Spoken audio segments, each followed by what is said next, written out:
we're back. Another episode. For those that have been listening, God bless.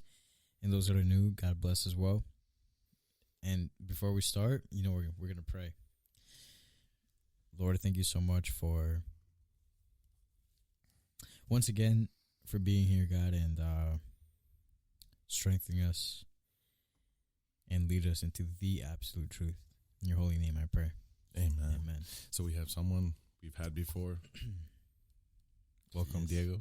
Oh, yes. I'm glad to be here again. That's great. Yeah, it's good, man. It's good stuff. How you been, man? How you been? How's things so far?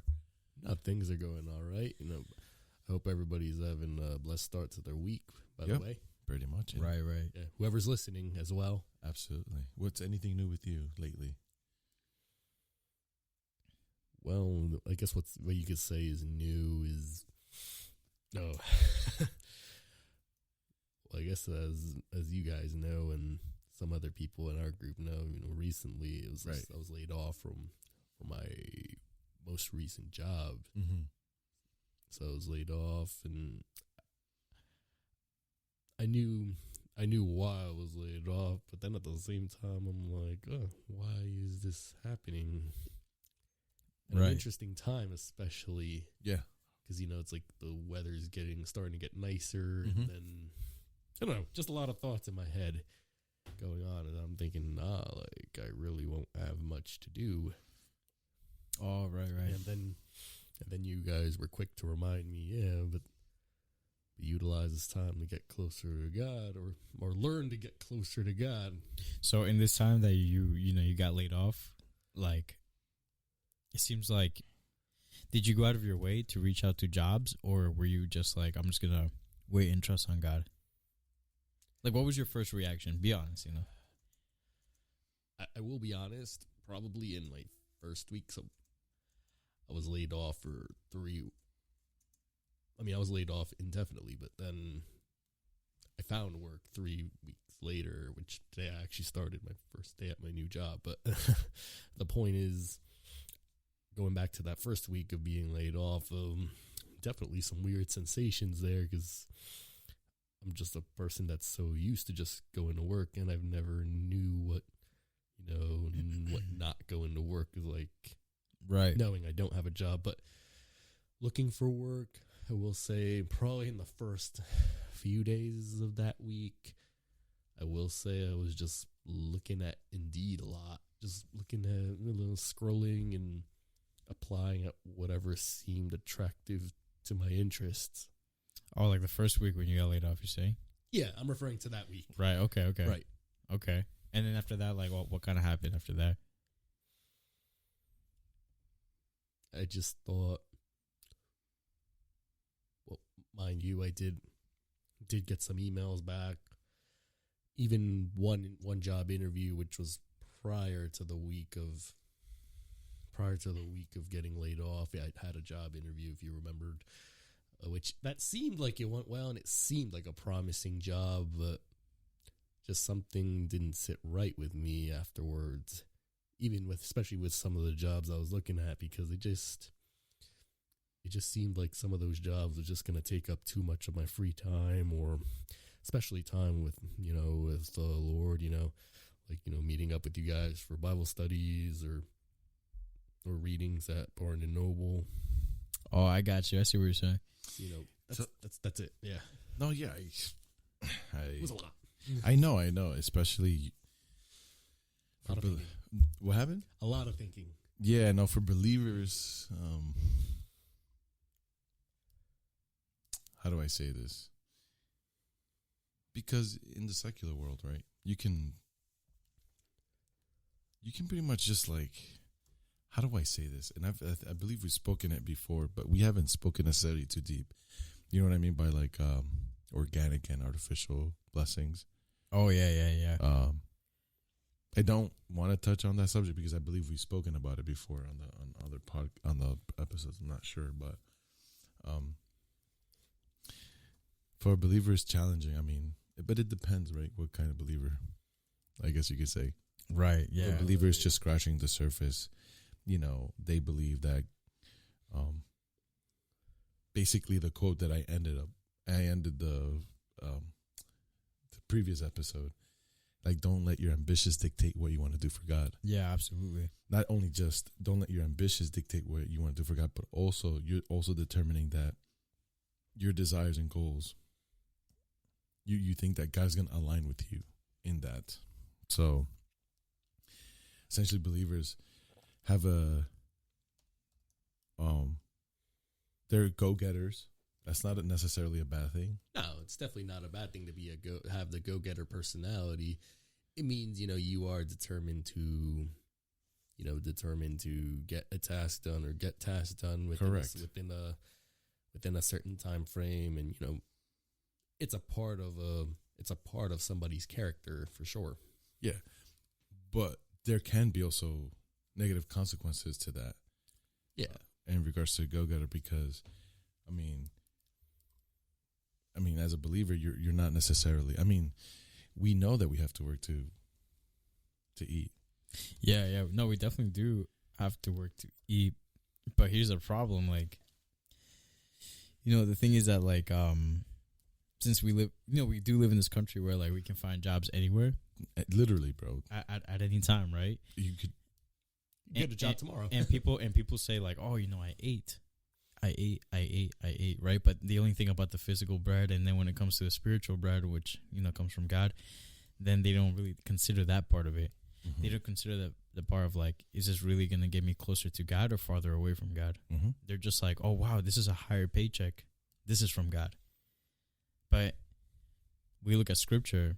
Who is the best man that has come out of a woman? Mm-hmm. John the Baptist. His name was John the Baptist. Jesus said that. A hobo in the wilderness. Technically, who legit ate crickets and honey. Grasshoppers, yeah. And Christ was like, he's one of the best men has come out of a woman. So we're so fixated on, like, building the tower, continue to growing and building that tower. You know what? I want you to find that verse. No, I'm going to. But back onto what Diego said and what Job's saying, like, having a what was that? Go getter. I mean, having a go-getter mentality, I said it's not exactly a bad thing. No, it's a good thing, right? It's definitely a part of somebody's character, as I mentioned, but I don't think that should be somebody's identity either. Correct. I like how you said that. And adding to what Joe just said about how, like, we don't consider, right? Mm-hmm. If that will bring you closer or keep you away. Right. Or minimize the time, or it will dwindle your flame before the Lord. And so it's almost like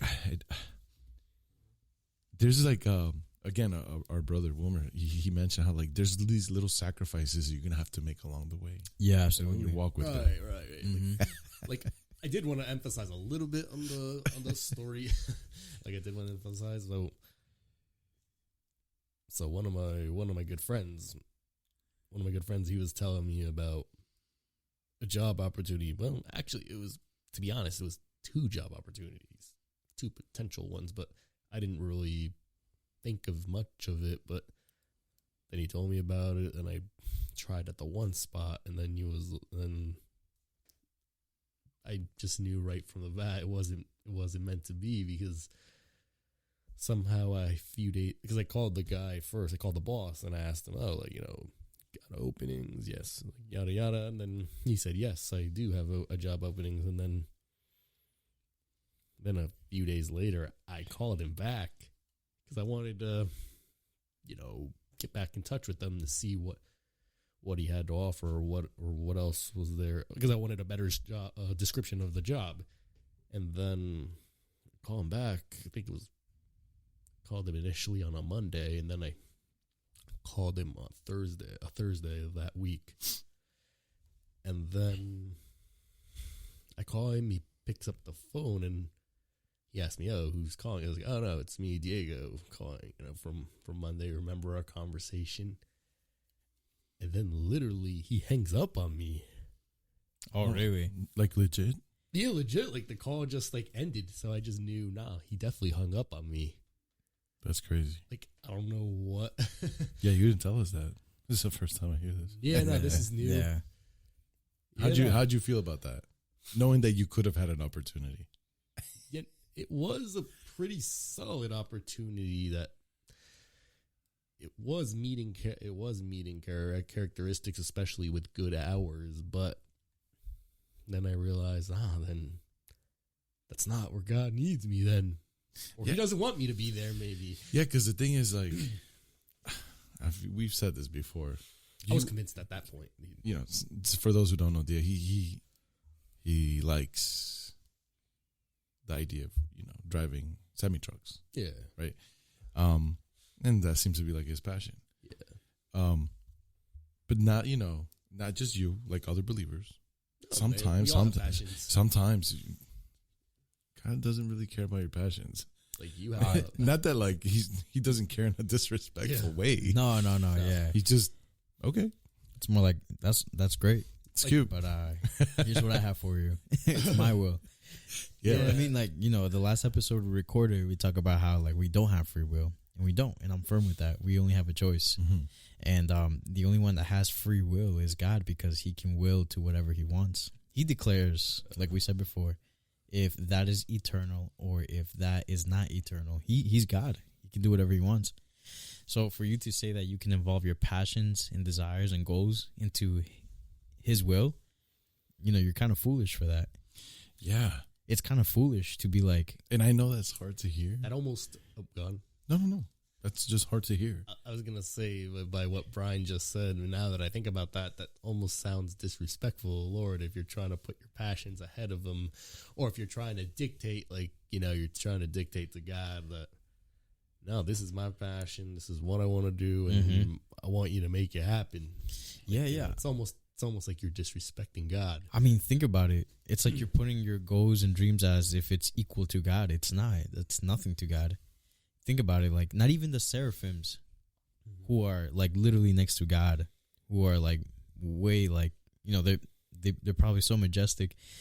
I bet you they don't even do that. They do God's will. All they do is say holy, holy, you know, all day long, right? Yeah. So it's like to say that you are gonna put your goals and dreams right next to God's standards or God's playing field, you're a fool. Oh yeah, Quite honestly, like when you had told us that you were, you know, they're letting you go, right? yeah. Like, I was kind of like excited for you. Now that's gonna sound ridiculous for some people. Oh yeah, Oh, you're selfish, blah blah, whatever. But to me,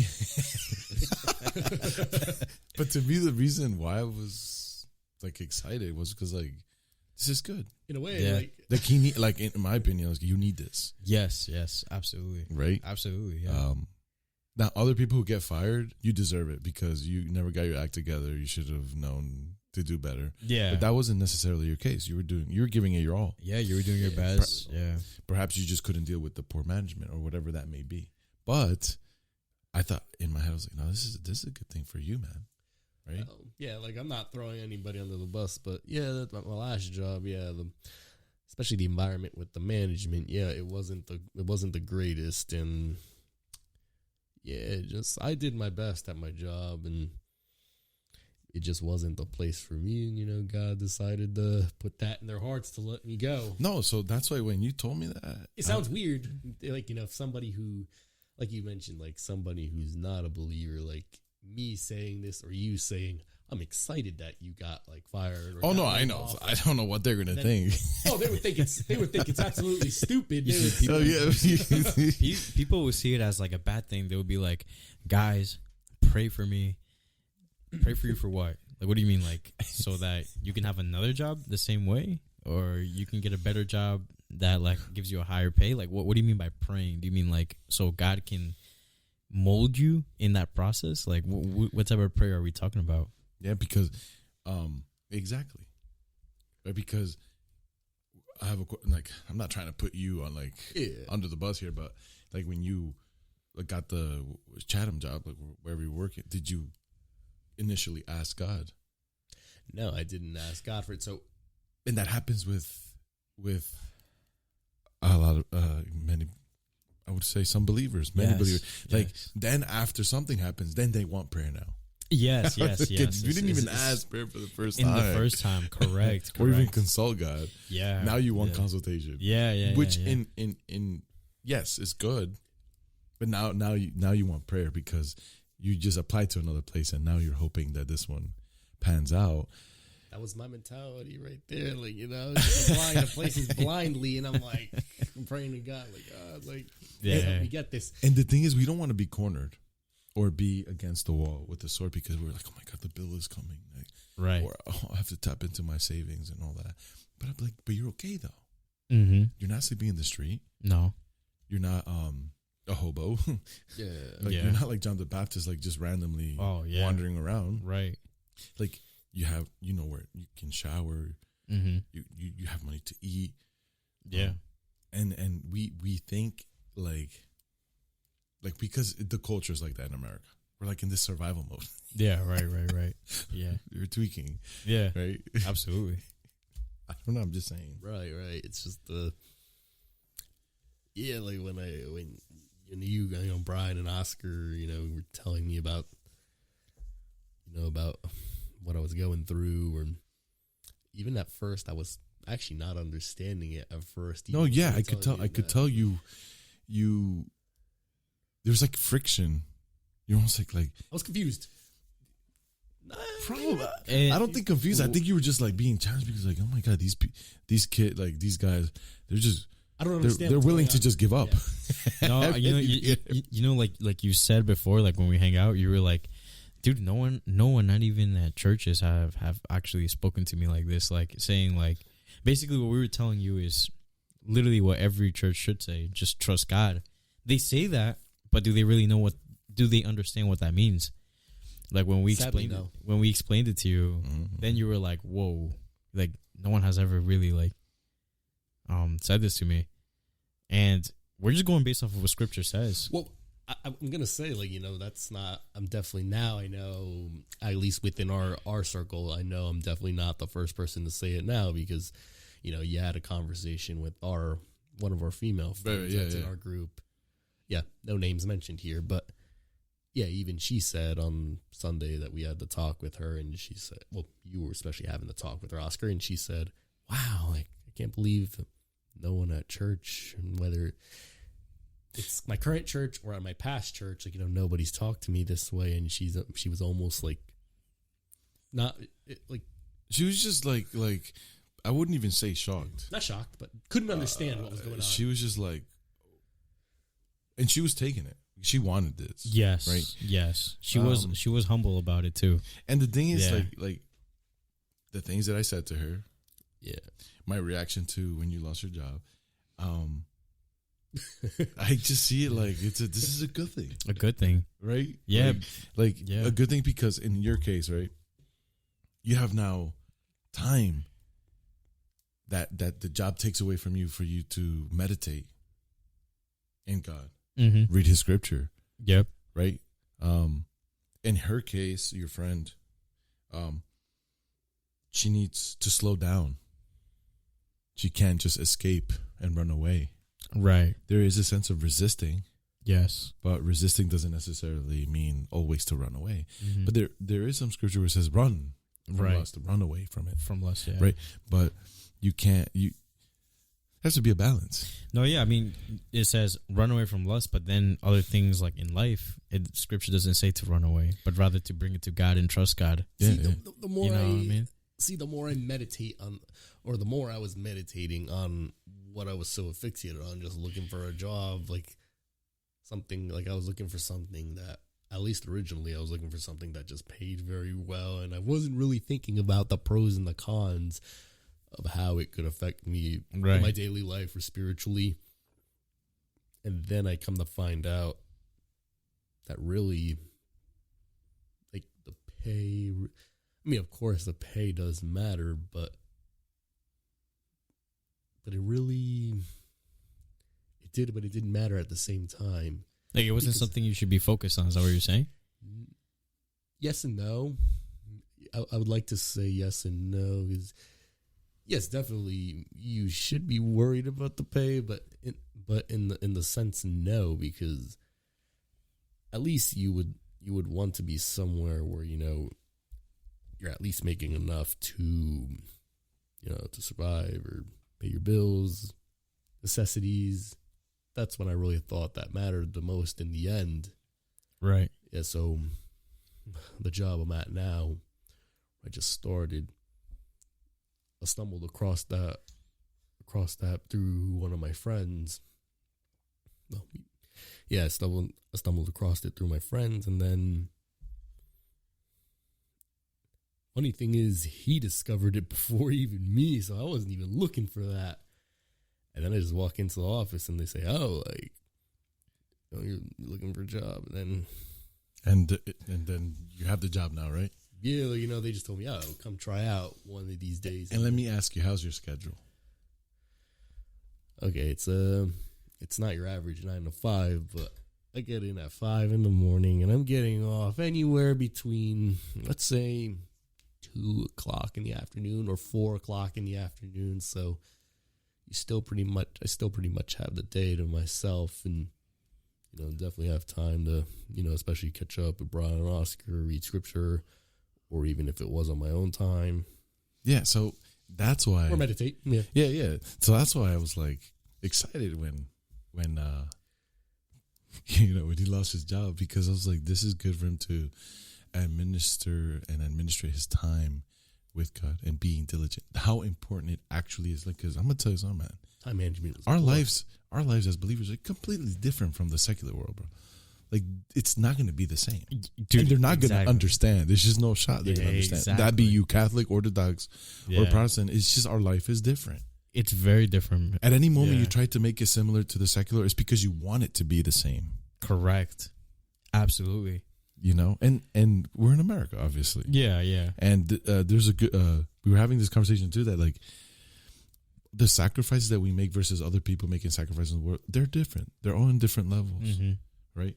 But over here, we live in a country that's very materialistic.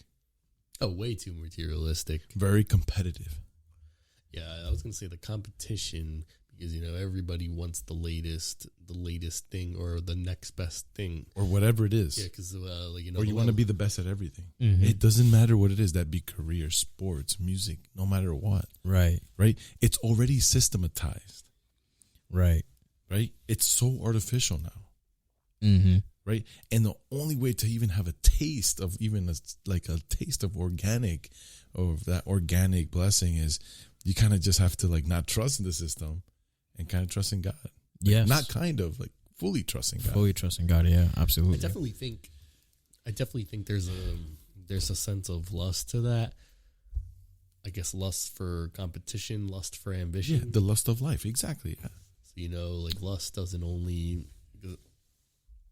I've realized, at least maybe throughout the last 2 to 3 years. Yeah, that's a good time frame. But yeah, I've realized that lust is not only sex related.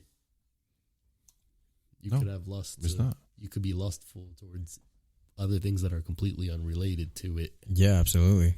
You can lust over a lot of things. Some people lust over money. Some people lust over careers. Lust over ambition. Yep. Well, yeah, you could. Yeah, like I said, you could lust for anything. In Yeah. life. Absolutely. Do you want to read the verse? Because I believe you have it. Yes, I do. Go for it. Before I read this, right? Like, we're gonna read something like, when I first read it, I was like, wow, it really amazed me. But this right here, this what we're about to read, really reminds me of like everything that's going on right now. So I'm about to read it right now. It's Luke chapter 14, verse 25, all the way to 35. Okay. All right. So it says here, now great crowds were traveling with him. So he turned and said to them, doesn't that sound familiar, right? A great crowd. What's happening now? Everybody wants to follow Christ all of a sudden. Everybody. So Christ, he turns. It's like this emotion. Yes, this emotion that like, oh yes, this is so cool. This is the adrenaline. That adrenaline. We're following this guy. Yes, this leader. we're following him. So Jesus, he turns to them. What were you gonna say? No, because since you read that verse, what book was that? Chapter? Luke chapter 14. Okay, yeah. So you were just reading up on that, and I like how it said crowd, and then you brought up like oh, like a lot of people are starting to follow Christ right now. And, Right. But then it makes me think, for some reason, I feel like on social media, especially, I mean, this is going off topic a little now, but No, it I does noticed- tie up with it. No, I'll tie up with it. Absolutely. Go for eventually it will. Yeah, you're right. You're right. I'll take back what I said. What but verse is that? I'm sorry, before you move forward. it. Luke chapter 14, Mhm. verse 25, All right, cool. all the way to 35. I got it. Go ahead and finish what you're going to say, Dave. Yeah, and I was saying on second thought, yeah, I'll take back what I just said because, yeah, it does tie in very well because all of a sudden, like There's a on huge Instagram, huge TikTok. trend. So It's look, a huge trend. so look, Yes. Instagram, Yes. TikTok, Facebook. You're seeing all these reels of people following Christ. Like I even showed my friend Brian like the other day. I was actually, I thought it was quite hysterical. Like the thought of this of this Instagram reel and / idea. I thought it was hysterical at the same time, but very disturbing at the same time because it was like a group of Christian women forming this Christian nightclub in LA. Oh, I'm like, Christian club. Yeah, you've talked about Yeah, this. we've talked about this I never before. knew in like scripture. that was actually such a thing. Like It is. There's one like in Florida, one in Cali. the one I saw on and- Instagram, it was apparently like in LA or Yeah, San that one, Diego, something and, like that. and she said supposedly the girl that started it said God told us to start a Christian club.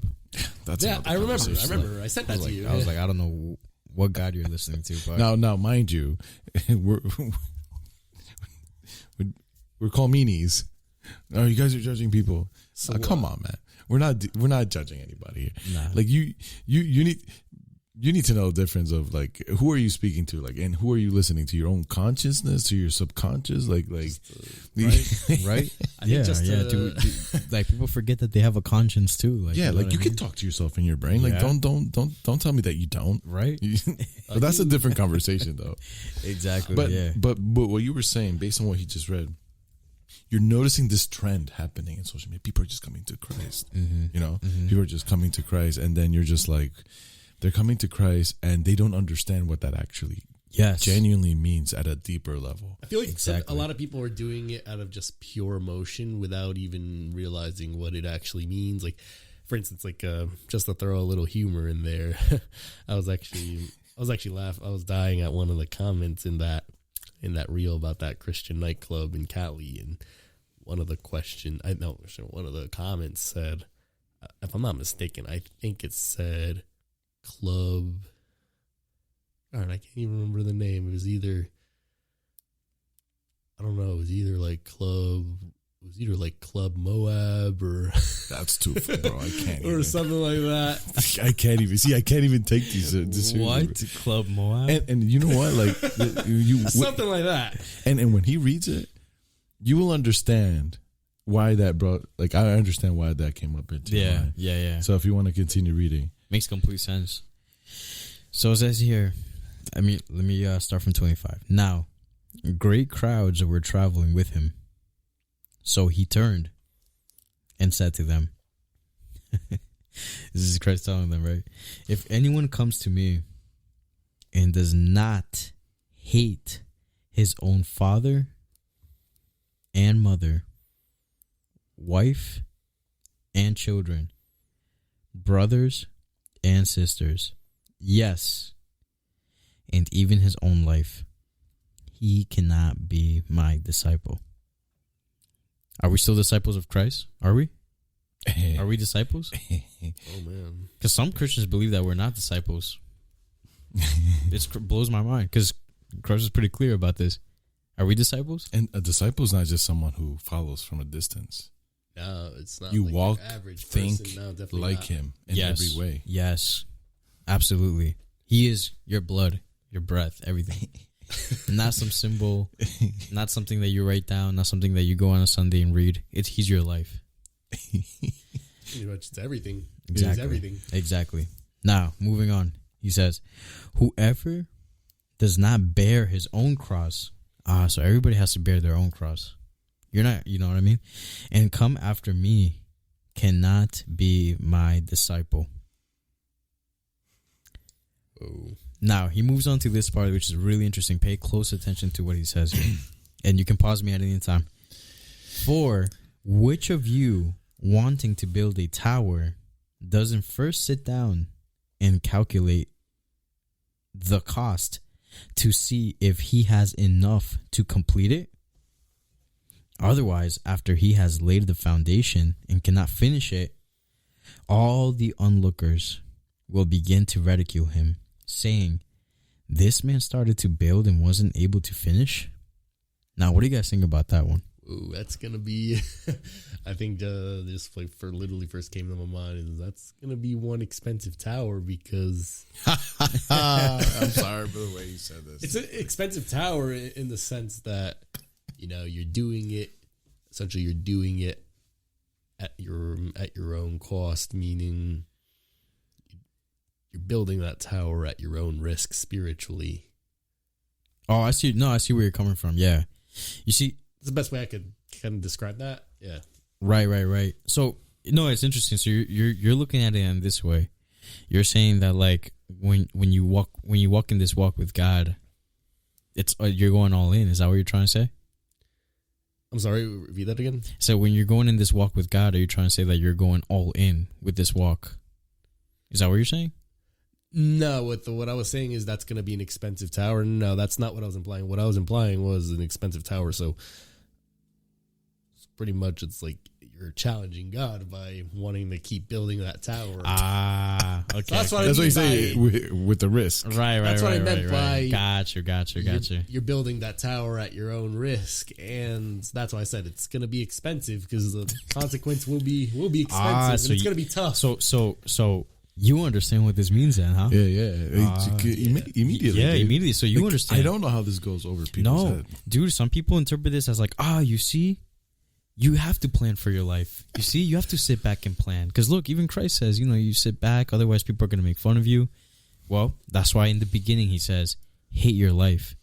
Hate your family. Hating your brothers, life sisters. would imply that if you started with the foundation, now you just stop building it. Yes. So how do you interpret this, bro? Well, for me, for me, it hit me really hard. Right. I like the way Diego said it. No, yeah, but the way absolutely. he's saying Absolutely. it is because he sees it from his perspective. Yes. To the life that he's living. Yes, absolutely. That's perfect the way you said it. Because of your sacrifices that you've made, because you want to follow God. I feel like that's the reason why you understand it. But mind you, he's saying it from the perspective of someone who essentially doesn't have or own a business. Right. You're just building this lifestyle career, prepping yourself, Right. doing your thing, challenging God. Yes. I like how he said that. Yes. When we were reading this, I've read this so many times, dude. Mm-hmm. Right? But just recently, it kind of just hit me harder because I've always been self-employed. But at the level that I am right now, it's a different kind of self-employment because now that I'm self-employed, I'm also employing others. Yeah. It's a lot much of a bigger scale. So what happens is it feels great. Mm-hmm. And although God gave me this, it's a blessing that he gave me. Right. And sometimes there's a tendency for me to use that towards my advantage. Mm-hmm. It's wicked. Right. It starts to challenge God in those areas. So what starts to happen is that, not that you care about what others think, or mostly family. I could care less what anybody says. Like, of course, they see me building this. Feels good. Yes. Yeah. But when we read this, I'm like, what? In other words, at some point, this is something he gave me. Mm-hmm. That's foundational. Yeah. It's not he didn't give me a tower. He didn't say built a tower. Right. He just said, this is a foundation for now. Yes. When I read it reminded me like at some point he's going to tell me you're done. Yeah. Right. But see, this is from my perspective, not like from Diego, but the way Diego said it was perfect. Right. From my perspective, it was coming from as a business owner. Uh-huh. So like it hit me hard. Yeah. Right. Because the following verse is a king knows when his defeat is. Right. Right. Yeah. So when I read this, I was like, us building the tower is our pride, our ego, our success, our career. Absolutely. But we want to be building that tower while thinking we can follow God. Yeah. Like that crowd. So Right. exactly. And you know what? When I was reading this, I'm not even joking. I had to read it like a good 15 times, or I don't even know how many times I read it. But I was like, what in the world does this mean? And then it hit me. I was like, so I understand this now. So when he says, for which one of you wanting to build a tower doesn't first sit down and calculate the cost? What do we do in our life? We're always calculating. We're always calculating our this risk, that risk, this outcome and that outcome. We're always calculating. It's every little, right? Calculating every little thing. Right? Always calculating. But we do it because either we're helping our folks, our siblings. Yes. It's because of someone. Yes. We're always trying to calculate this and that. So in the context of all of this, because a lot of believers like to say in the context, right? But in this, Christ is describing absolute loyalty. Yes. It's what he's describing. Absolutely. Right. Like undivided attention to him, while at the same time bearing your own cross. Yes, absolutely. Now, and what happens when you come to Christ? What does Christ say to us? Deny yourself, pick up your cross, and follow me. So that means that tower that you were planning on building, or if you were already, already in it, pretty much destroy it. Now you got to be like, well, I'm not gonna build it anymore. And that right there is why I was happy when Diego got fired. No offense. I mean, now I think it's just I just look back and I'm like, oh yeah, it happened. Yeah. And also remember, like, even though God provided you this job, oh yeah, right? yeah, and you in the beginning weren't okay with it. When I asked you, would you be okay if you did, sanitary stuff? Yeah. So yeah, you just like, I felt. I never desired. I didn't really feel bad, but of course you didn't. but yeah, I kind of was like, this is good. This is good. Yeah, it's good. Yeah, it's like, for instance, the job I have right now. Yes, and you've learned this because you also know that it can happen with this job too. So, yeah, anything could happen. They could decide not to keep me too. Yes. You'll be like, okay. Yeah. No, when you're. No, go ahead. I was saying I could walk in tomorrow and they could say, "No, we don't need you anymore." Like, I Yeah. know it can. Yeah. I know it can happen. I mean, hopefully not the case, but if God allows it, then I have to deal with it. Wow. So with God, bro, it's Can't challenge. it's like what I'm getting out of this is basically like, legit. Don't care what people say. Yeah, because I mean, if think about it, previous episode we're saying you don't have free will. Mm-hmm. David says, "I am going to give you a sacrifice. I'm gonna sacrifice my free will. I'm gonna give my free will I'm gonna give my free will as an offering. as an offering." Yes. He's giving up his decisions. Yes. Okay, once you recognize that, now comes the application. Mm-hmm. Absolutely. And that's the application that we're talking about. I guess you could say that, right? Yeah. How if you recognize and you say, all right, I don't have free will. Mm-hmm. I just have choices. Yeah. I think what I could say is I think what I really learned from getting laid off is that was like the moment I realized, man, so nothing really is forever here. Nothing really is forever. No, here. and you know what, man? Like, honestly, that verse that we've been hearing almost our whole life, we are not of this world. How true do we really believe that verse? You know what I mean? Like, do we really see that as no, we are not of this world. So why should I be conformed to this world? So whatever happens is gonna happen. Yeah, it's almost like we just give in too easily to our thoughts, and then it just leads us to making rational decisions. Mm-hmm. And we start, or at least we think they're rational. Yeah. We Right. think they're rational in our Right, head. right. It- Absolutely. It's rational. So continuing to, it says, or what king, this is verse 31, if people are following, or what king, when he sets out to meet another king in battle, will not first sit down and consider whether he is strong enough with 10,000 men to face one coming against him with 20,000. Otherwise, while the other is still far away, he sends a delegation and requests terms of peace. So then, none of you can be my disciple who does not give up all his own possessions. Wow. Look at that. Even a king who has, a king who has so much to lose, even he understands the concept of surrendering. So, being a disciple of him, at a certain level in your walk with God, as you abide in him, you have to be okay with not occasionally, all the time, letting go of your possessions. Not seasonally, like how they like saying it's every season, Yeah. this and that. It's Daily. It's a daily walk. And I know even by the look you're giving, you're like, oh God. I remember, like when I was laid off, I realized, man, we could have everything and then just lose it all in an instant. Yeah. That's what I really learned. Like, I always heard people say that for the longest time, but I never really actually believed it till that time. I'm like, oh, like, I'll be honest, in my whole life, like, granted, I've only lived about 30 years, turned 30 in 3 weeks, but the point is, I used to say to myself a lot, I don't think I'm ever going to be let go from a job, and it happened. Good. I hope you learned. I hope you learned your lesson. I hope you learned your lesson. Literally, I challenged God with that, with saying that, even though it may have been a long time ago, but he remembers that. He remembers everything. Yeah. Yeah, and mind you, being an employee, you at least have some sense of security. Mm-hmm. Being an employer, that's a totally different. sometimes there's a sense of just ambiguity and ambitious, you don't know what to do, and kind of like it's a lot of things are happening. Mm-hmm. A lot of things are happening. Well, I think as an employer, or being an employer or being the owner of your own business, well, of course, more is demanded. But definitely. But I think it's easier to be. It's much easier to be more ambitious at that point. Oh, of course. Yeah. So therefore, that's why he says this, based on exactly what you just said. Therefore, salt is good. Yes. Yeah. But even if salt has become tasteless, because salt can become tasteless. Yeah. With that, it will be. With what will it be seasoned? It is useless, either for the soil or for the manure pile. So it is thrown out.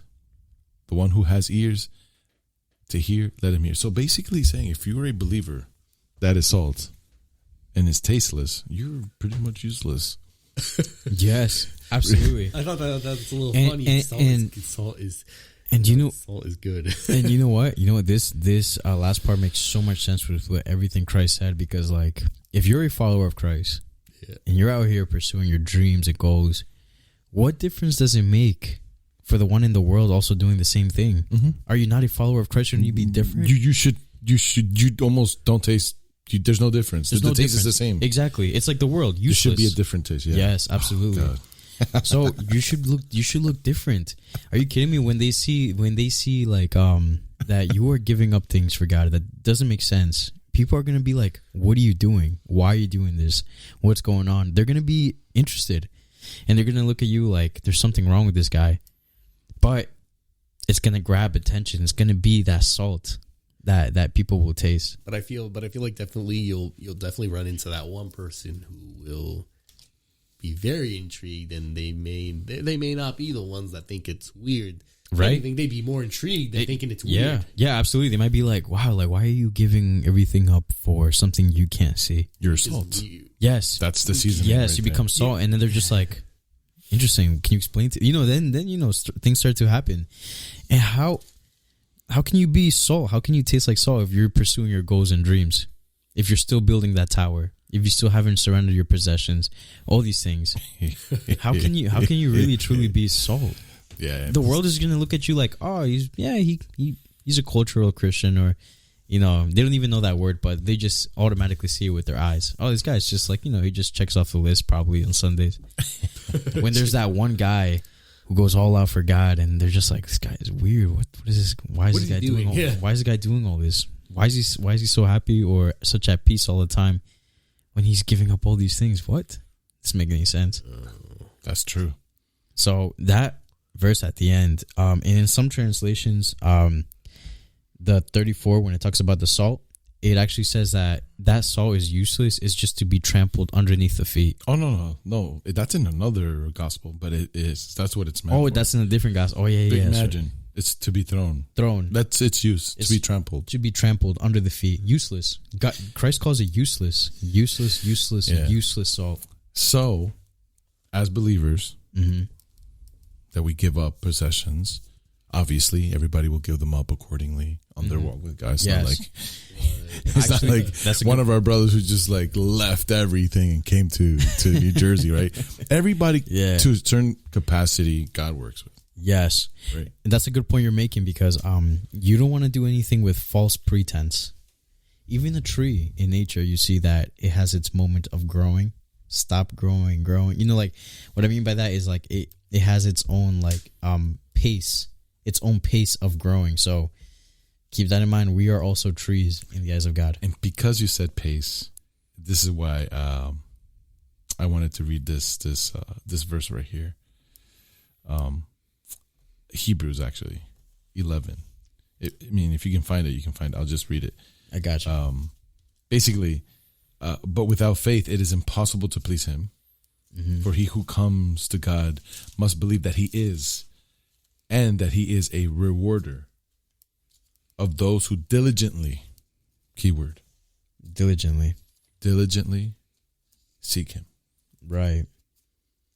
You can't do things cold turkey in certain things. Yes, exactly. You walk with Him, abide in Him. Right.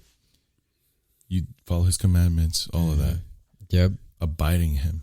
Yes. Believing in Him, trusting in Him. Mm-hmm. You might not know all the answers. Yeah. That's okay. But as you're trusting in Him, you will recognize diligently to seeking Him. Absolutely. Right? And there's another verse here too that I wanted to, if you don't mind me sharing with you guys. The end of all things is near. Right? This is Peter 2 speaking to, but even in our time, this can also be very true. Be of sound judgment, discern well, Right. and sober spirit for the purpose of prayer. So even in your prayer has to be purposeful.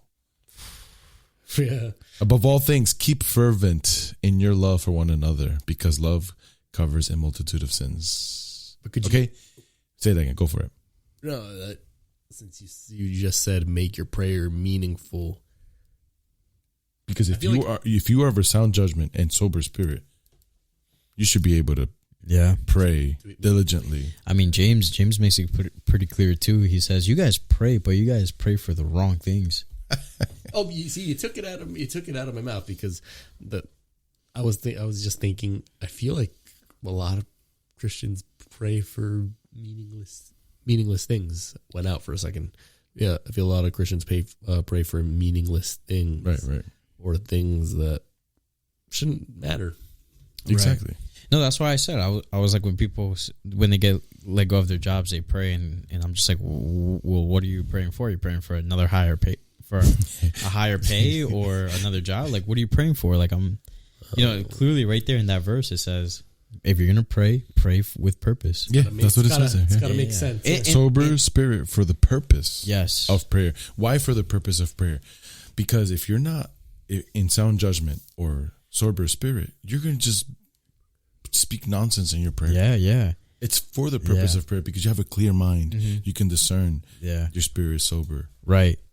And we can dive into that in other podcasts, what that actually means. Yeah. But in order to make a prayer, you have to have a clear mind. Absolutely. You can't let your thoughts run or your mind run amok. What that means is like just spin.